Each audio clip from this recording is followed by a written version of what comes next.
আপনারা সবাই যদি দেশের কল্যাণ চান এবং যদি দেশের উন্নয়ন চান, আপনারা সবাই 12 তারিখ দানের শীষ মার্কায় ভোট দিয়ে আমার ছেলে তারেক রহমানকে এবং পেকুয়ার সন্তান আমার সব চাইতে আদরের ছেলে সালাউদ্দিনকে আপনাদের মূল্যবান ভোট দিয়ে জয়যুক্ত করবেন তো।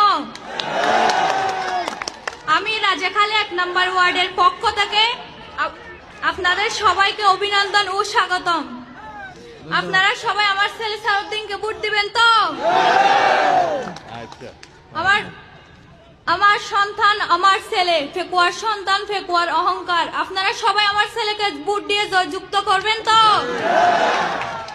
আমার সাথে স্লোগান দেন, ভোট দিবেন কিসে, ভোট দিবেন কিসে, তরুণের প্রথম ভোট, তরুণের প্রথম ভোট। আসসালামু আলাইকুম।